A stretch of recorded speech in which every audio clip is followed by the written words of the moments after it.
Kaixo, Berexi hartu naiz eta bideo ikusten bazabiltza nire kit bat erosi duzurako izango da, beraz, mil esker.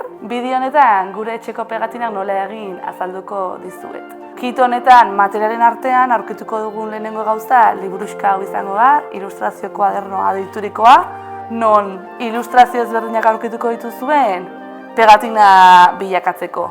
Eta amaieran, horri zuri batzuk ere aurkituko dituzue zuen diseinu propioak egin ahal izateko. Baina, edozein horritan egin dezakezue zuen diseinua gero pegatinera eramateko. Bestetik, labeko papera deitzen digun papera aurkituko dugu, eta azkenik, zelo rollo bat. Honetaz aparte, koloretazko arkatzak, rotulagailuak edo, koloreztatzeko edozein material, eta guraize batzuk beharko ditugu. Beraz, material guztia prest dugula, sorkuntzan jarriko gara.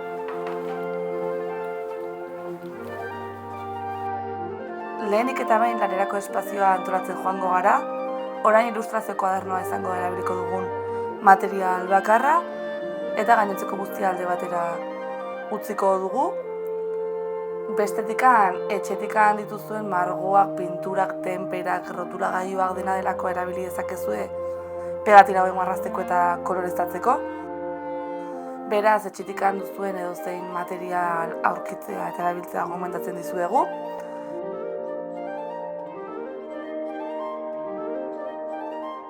Ilustrazio kuadernoan guk proposatzen ditugun marrazki ezberdinak aurkituko dituzue, eta azkeneko horrietan zuk zeuk diseinatzeko horri batzuk ere edukiko dituzue, eta etxeko edozein horri txurirekin ere margotu daiteke nahi duzuen diseinua pegatinarako. Beraz, guk marrazki hau erabiliko dugu pegatinarako eta kolorezatzen joango gara, kasu honetan arkatzez. Baina esan bezala edozein material erabili daiteke kolorezatzeko garaian.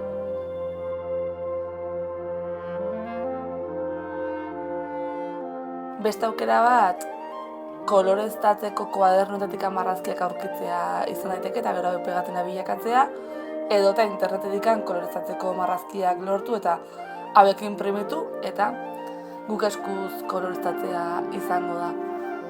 Azken finean, behar dugun gauza bakarra da paperean inprimituta dagoen edo paperean margotuta dagoen marrazki bat gero pegatina bilakatzeko.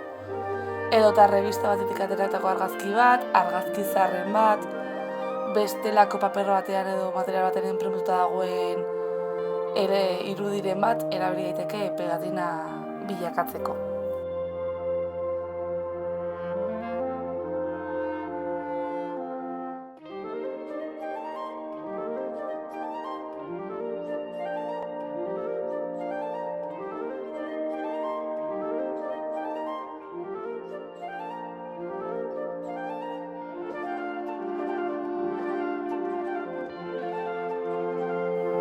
Behin marrazkia amaituta moztu egingo dugu. Horregatikan kuadernoko horriak alde bakarrez bakarrik daude inprimetuta, beste aldea ezin baitugu aprobetxatu. Beraz, mozten joango gara.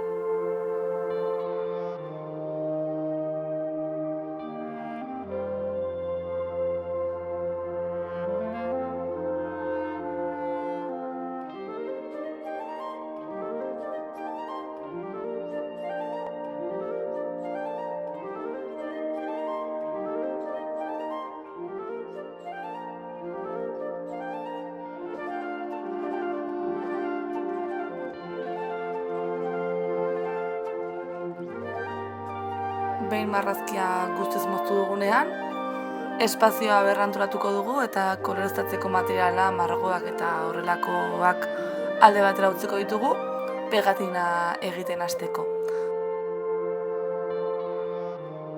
Horretarako labeko papera eta zeloa beharko ditugu eta guraizak berriro ere.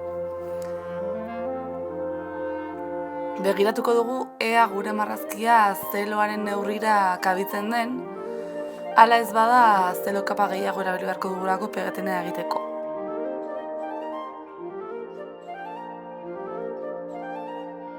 Prozesu honen helburua da, marrazkia bi zelo kaparen artean geratzea. Lehenengo kapa labeko paperari pegatuko diogu, eta zeloak gure marrazkiak baino zabalagoa izan behar du, alde guztietatikan.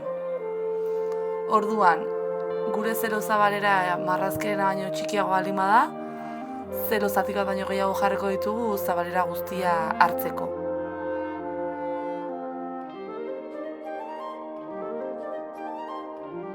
Kasunetan justu geratzen denez, bi zati jarriko ditugu badaezpada.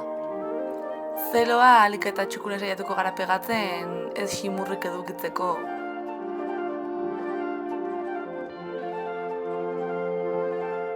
Orain zeloaren gainean gure marrazkia kokatuko dugu eta bigarren zelo kapa bat jarriko diogu. Azkenean bigarren zelo kapa honen helburua da azpiko zeloari itxatxita geratzea gure pegatina eta bideo batez babestuta geratzea ilustrazioa edo papera. Orduan, azpiko kasuan bezala, zelo zabalera gure marrazkiaren baino txikiagoa denez, beste kapa bat jarriko dugu, guztiz tapatua geratzeko gure marrazkia.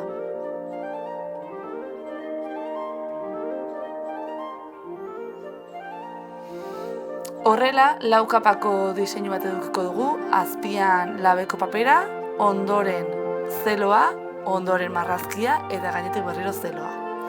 Orain, berriro moztuko dugu gure marrazkia, baina kasu honetan, tarte bat utziko diogu zeloari. Hau da, iskina ez dugu marrazkiari pega-pega eginda moztuko, baizik eta tartetxo bat utziz moztuko dugu. Honek, goiko zeloa eta beko zeloa pegatuta geratzea bermatuko dugu, eta honen bestez gure marrazkia ere azpiko zeloarekin pegatuta geratzea. Azken finean, zelo kapa bakoitzak helburu bat dauka. Azpiko zeloaren helburua da pegatinaren itsaskortasun hori ematea, eta gaineko zeloarena gure marrazkia azpiko zeloari pegatuta geratzea eta bide batez babestuta geratzea litzateke. Beraz, bi zelo hauek elkarri pegatuta egon behar dute. Eta horrela, behin moztu dugula, pegatina izango dugu. Atzeko labeko papera kendu eta gure pegatinaia sortuta izango dugu.